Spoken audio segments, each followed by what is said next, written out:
So then we just dig in. Sweet. Thank you so much. Of course. Have you been to Brekkies before? I have. One of our when I first arrived here last June. Yeah. At the end of August, at the end of May, right at the beginning of June is when I arrived here from Denver. First arrived here. I was here 6 years ago, but I was across town at a seminary, San Lorenzo's, for my second year. So, I mean, I did some exploring around town, but not a whole lot. Yeah. And this place is new too. So as soon as the guy said there's a place called Brekkies, I go, "What's that?" They're like, "Oh, let's take you over there." Sweet. So I liked it over here. What started you on the track to seminary?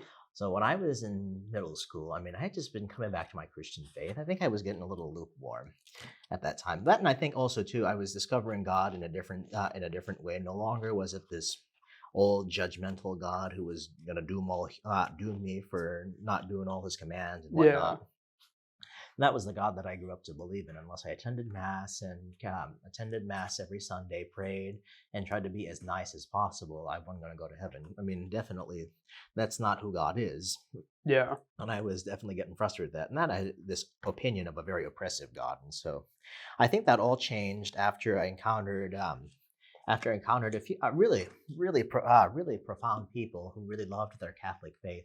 There's a seminarian who came into my class, really kind, always smiling and having a good time. So I thought the world of him and was just really edified. Like I had a profound moment of just like, wow, those guys are pretty happy, pretty chill, and just normal dudes enjoying life. Yeah.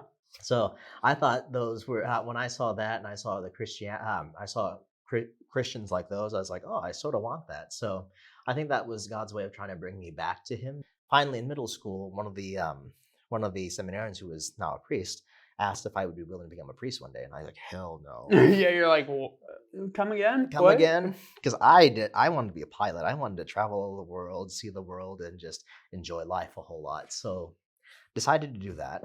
Yeah. But then the Lord was very kind with me because he kept giving me the Lord was just so wonderful to the point where, he kept introducing to me wonderful priests and religious who, when we think of priests and religious, the first thing that comes in my mind is this old grouchy priests that are retired and just having a rough life and they're single and lonely. It's just like, yeah, that's what I thought of them too, until I met priests who were smiling, who were really smart, intelligent, who also are just really in touch with life, touch with people, and just really engaged. So I was like, okay, I'm getting an image of priests and religious here. Mm. And then I was also beginning to hear the nuns I had in my middle school. They were missionaries in Peru, Chile, and some of the really profound experiences they had when they were missionaries over there. And the life that they had, I mean, like they were evangelizing and bringing the gospel, but also they were all teachers and all nurses, and so they were more than just religion teachers, but they were also sorts of things. So you had to be multi-talented to enter religious life. So they had given their life to total service, and they were going out to remote villages in Peru and Chile. It's like, oh, I thought they just were pretty boring people. Walk around, smack you on the knuckles with a ruler, but no, these teachers who had retired were because they couldn't physically do it anymore. So here they are in Denver teaching. Wow. So it's like, wow, it's like, wow, you've lived a full life. Mm-hmm. Wow. And I sort of wanted that. So right after I graduated high school, I was brought due to this family circumstances, I had to go back to the Philippines for high school. I went to a small Catholic school. And Philippines is largely Catholic, correct? Very largely Catholic. And I had wonderful teachers, wonderful priests, and wonderful sisters who were just really in touch with everyday life and just being able to recognize the presence of God who was in their midst, and also to being able to recognize the presence of God in their situation, in their work, and in their everyday life. So those were the priests and religious that I had growing up, and I was just really edified, and definitely this is like, I sort of want that. I sort of want this, being able to live in the presence of God. I mean, you could live that in any way, shape, or form, to be quite honest. You could live in the presence of God as a single person, as a married person, or as a priest or religious. All ways are valid. But for me, when I was in high school going through the process, and I was being awed and struck by the priests, the brothers, and the religious who I grew up, I saw people who were totally free. Totally free to love, and totally free to live out the vocation that had called them to do. And I was just like, I want that for myself. I Yeah. want that joy, and I want that experience of Jesus. I mean, not to say like everything is flowery when you start living life with the Lord. I mean, definitely, I think life gets even more challenging. But the very fact that the Lord is journeying with you in that whole process, because I mean, my family were going through a tough time at the moment. We nearly went through a whole breakup Wow. with my whole family. It was really difficult. But and at that time, if you had to come from a normal family in the Philippines in order to enter priesthood and religious life. So my vocation, the vocation that I was seeking after, was on the line. I really didn't know if I was Really? going to. So, like, if there was any type of internal family conflict, like if it was a split family or anything like that, you couldn't become a. Mm-mm. Wow, I that's so I you're like white knuckled. Like, what do I do? what do I do? They want everything about your family history when you enter seminary in the Philippines, just because it's cultural norms over Yeah. there. Now, the community that I was originally with and going to enter, the Dominicans in the Philippines, it didn't work out there because I don't think the Lord had that in mind for me, because they were very smart, and this is the Lord working through my weakness, because I did not see myself as somebody very intelligent and smart. I struggled with academics. I struggled with smart people because I was always put down Yeah. by the higher ups and anybody who was the straight A's. I mean, I was always put down, so I had a very sour notion of intellectual academic life. Sometimes I kid you not, I would fail it just because I'm like, I don't want to be with those guys. Yeah, you're like anything to get me away from them. Anything to me away from them. So I flew back to Denver right after I graduated high school.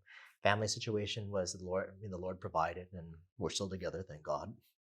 But I went back to my home church back in Denver, worked for a whole year, and I met a Capuchin Franciscan priest. So the Capuchin Franciscans, it was founded by St. Francis of Assisi Okay. 800 years ago, and that's the community I belong to now. I went to confession with him, and to me, the profound experiences always happen in confession, because that's when I'm the most vulnerable, Mm.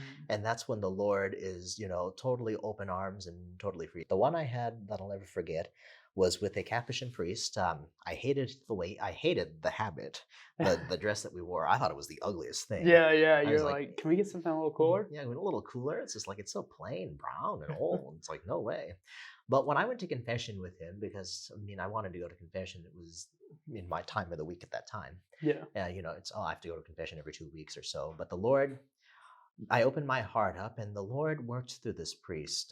The Lord began to I began to encounter the Lord of the priest, this merciful, loving God who loved me beyond my sin, beyond my faults, beyond my failures and weakness, and that's what drew me straight back to Him. So I was like, oh wow, and that went on. I mean, as soon as I saw when I walked away and I saw that priest again, I just that moment, I can say, I had a profound encounter with Jesus that I've never had before. So that moment began my journey with the Capuchin. So I gave it a little time and got a hold of the Capuchins in Denver.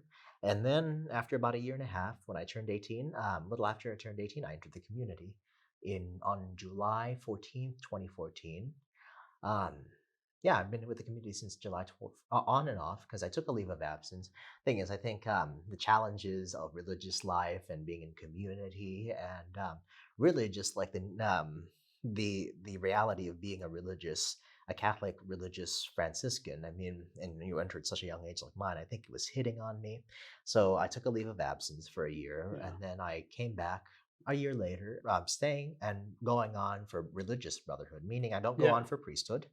I don't um, really. My life is centered around prayer and the sacraments, and being able to just be a normal person, which is the context of living a life of prayer, the sacraments, and inviting others to the same wonderful relationship I have with God. The friars, unlike monks, monks, they stay within the monastery, and people come to them to because in medieval times, people went to the monasteries to learn, to receive scriptural formation and spiritual formation to the monasteries.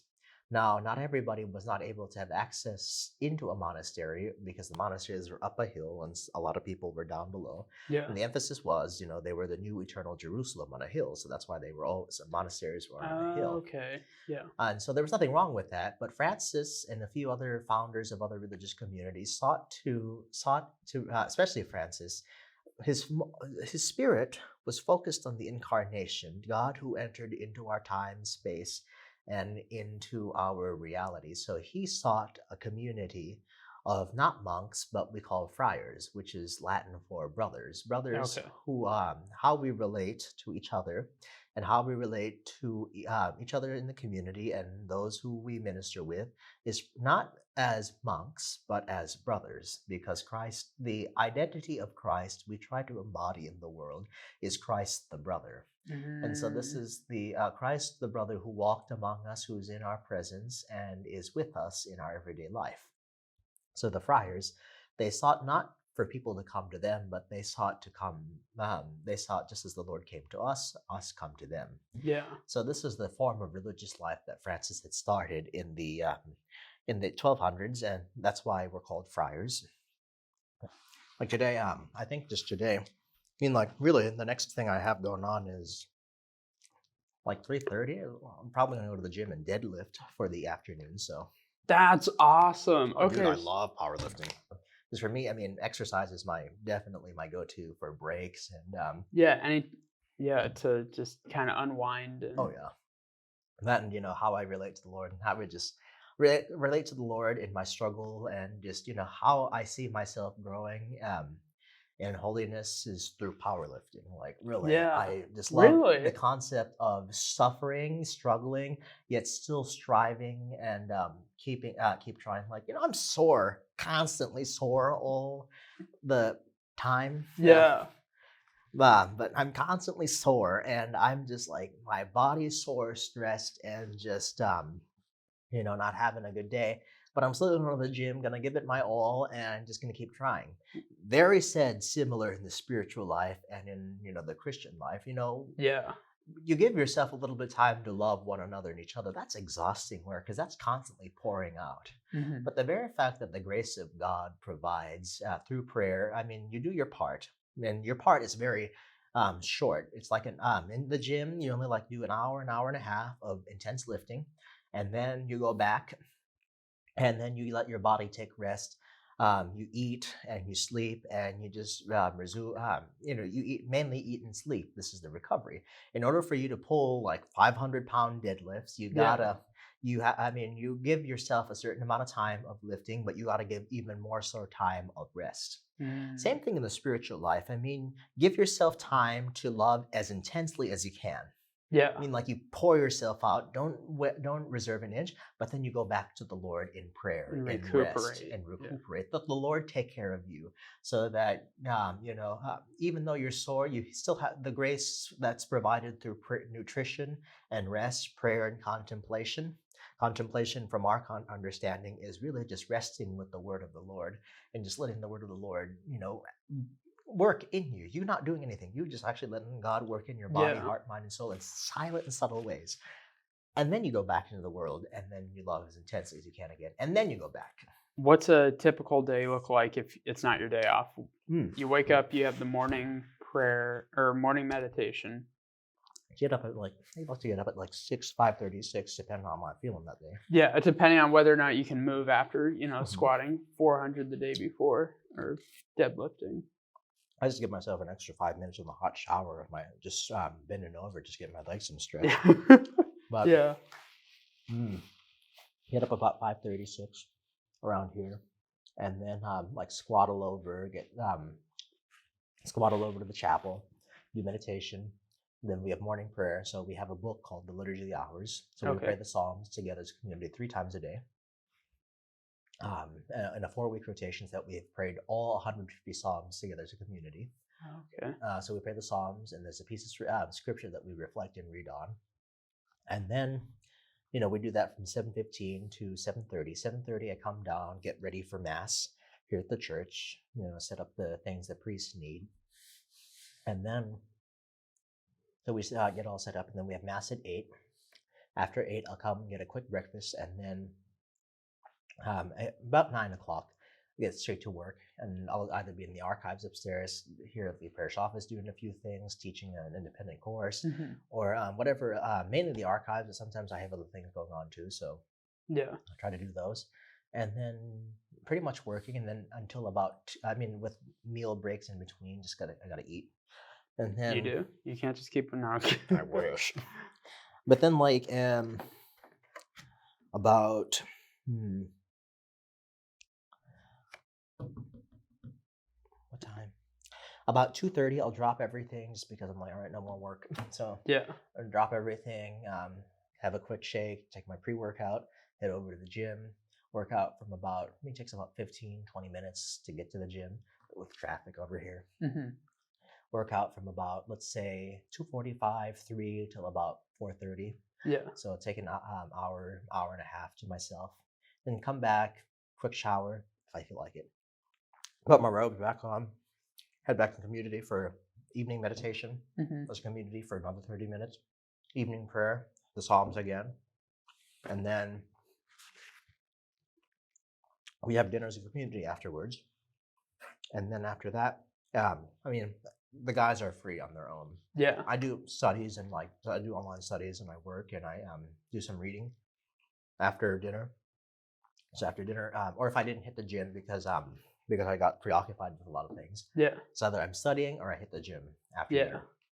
And then I'm back by 9 o'clock. When 9 o'clock to like 9:30, I like to do my own little personal prayer time. Either I'm journaling or I'm just really having a heart-to-heart conversation with the Lord about random things. Yep. I mean, my favorite prayer spot is my rocking chair or the floor, sitting with my foam roller at night. I love it. Yep. Yep. Like I'll take my foam roller, just lie on it, and let my neck rest on it. I'm just like having gone through a review with the day with the Lord. And just and then afterwards, just being able to rest with that and just listen to the Lord in the language that He speaks, which is silence. Yeah. And then after that, I mean, I'm pretty chilled out and head to bed by about 10:30. Wake up, do it again. So, grew up Filipino.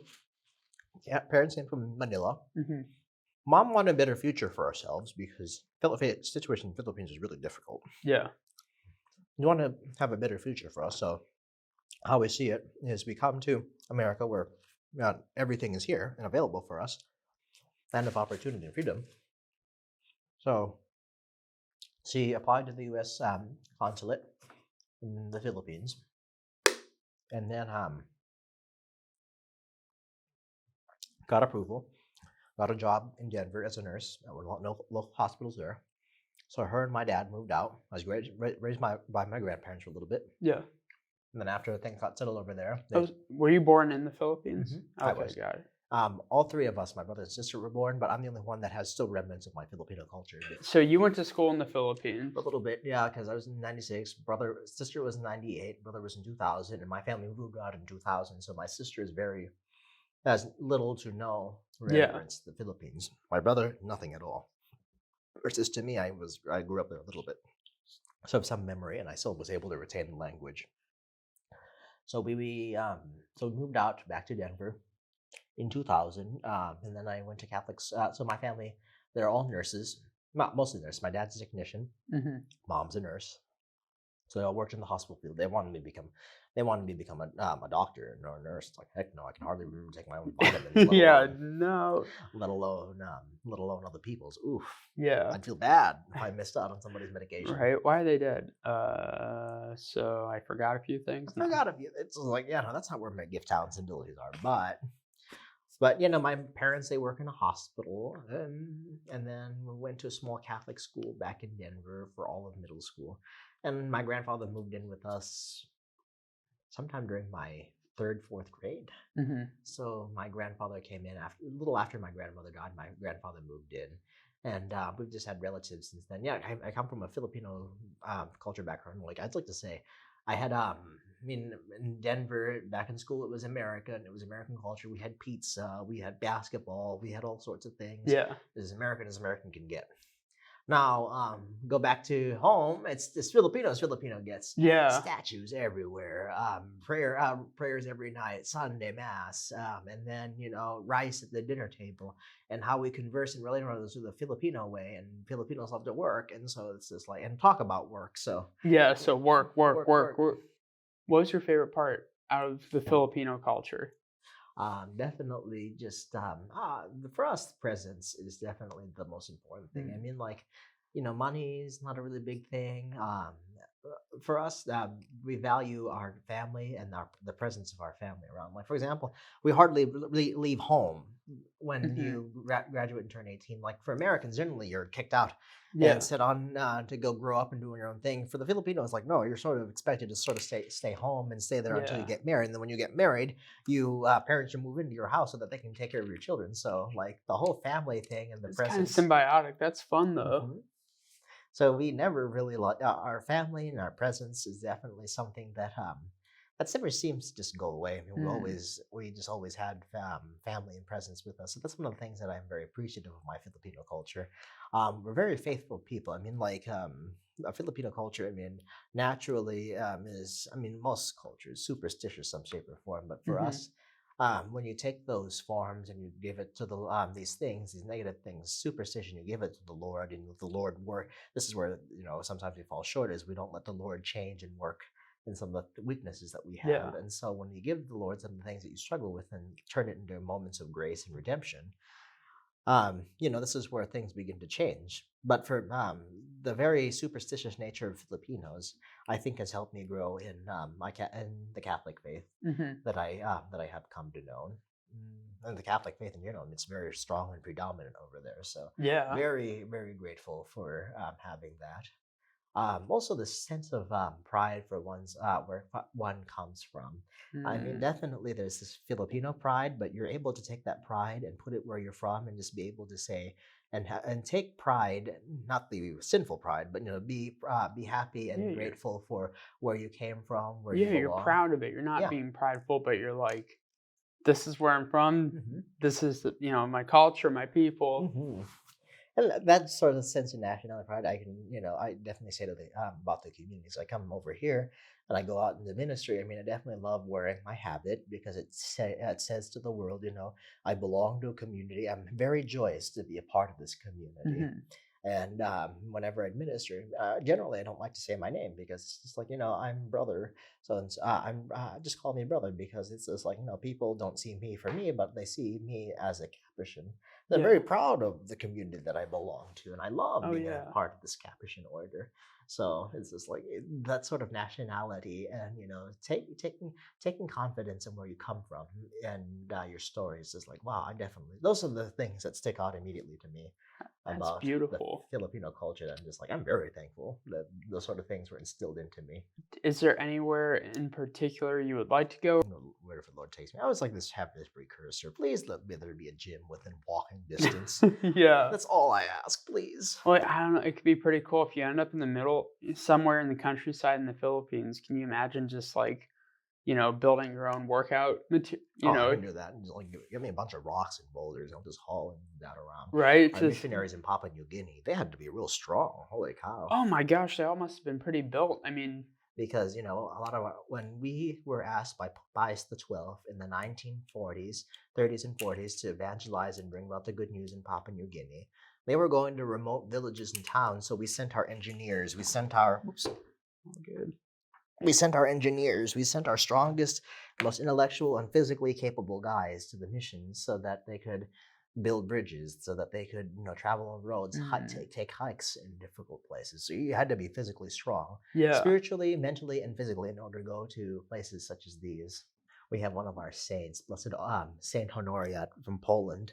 It's a Capuchin, Polish. Wonderful guy. He died during the regime of the Nazis in Poland, Mm. but he was so strong. After prayers, because in those days we used to get up in the middle of the night around midnight and pray for a whole hour Oh, together, okay. the Psalms as a community, and go back to bed. Mhm. Now, after he went to bed a little earlier than the others. he prayed the Psalms, but on his way back to the community, I guess he would be hauling and lifting his furniture and did weights because he was an athlete before he entered the community. So he Oh, kept up with his weightlifting even in the community. But there was this one guy, I mean, it's a funny story, but there's this yeah. one guy who kept confessing to him that he was beating his wife. Mhm. And so he kept confessing, and just could not get past. So finally, Father Honorius brought him back into the sacristy, which is little room where the priests vest and get ready for Yeah. mass. He was so strong. I mean, about the guy was about my height. Lifted him up over his head, and so it's like, you see what you've been doing to your wife. You keep going it. I'll do to her. I'll do to you what you've been doing to her. And then he lifted him down, and he Well, never beat his wife. I was gonna say it solved the problem. Yep. I don't know why when I think of brothers, I don't picture like working out and stuff, but it sounds like there are plenty of strong men Oh when you yeah, go no. back in the day Go back in the day, you had to be and modern day. in modern day. You can be squatting five or deadlifting 500, no Oh, time. soon. Soon. Love that. I mean, I love it. So, and for me, I'm just like, well, we in some shape or form too. This is like more. This is like disciplining my body. This is Hmm. disciplining my spirit. So it's just like the body and the spirit. Those two are one. Don't try to separate those two. So it's just like this is my way of disciplining, spiritually and physically. So powerlifting. So that's why I'm honestly very happy to be a part of this order. Yeah. Is this one of the most? Because are there different? Do the different orders have different levels of, I say, strictness? Because it sounds like you do have some free time, which is nice to have that balance. Hmm. Are other orders like that as So well? there are, I mean, other orders they have. I mean, it depends for them because like some communities are so it each order has a unique gift or charism. Hmm.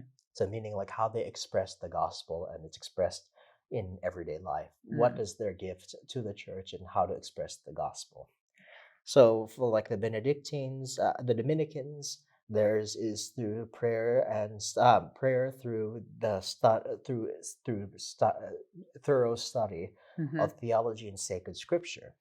So what recreation looks like for them, I don't know, but I do know for sure, like they do a lot of studying. Same for the Jesuits because they operate a lot of universities. Yeah.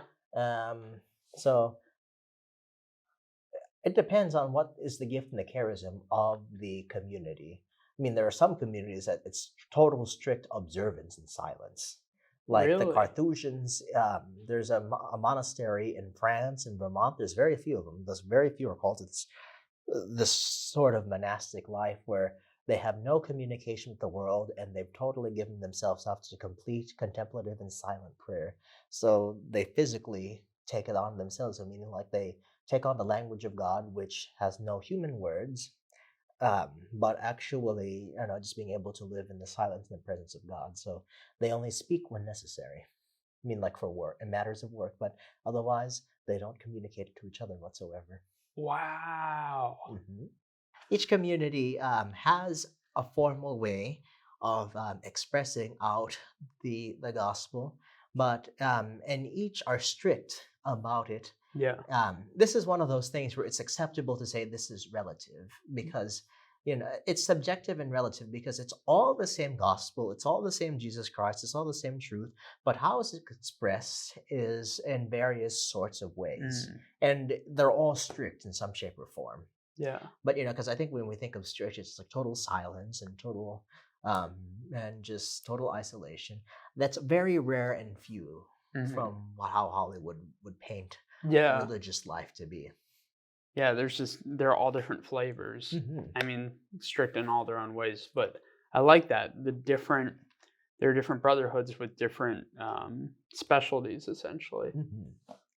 Brother Jude, It was thank good you to so meet you. much. This was so much fun. No, I loved it.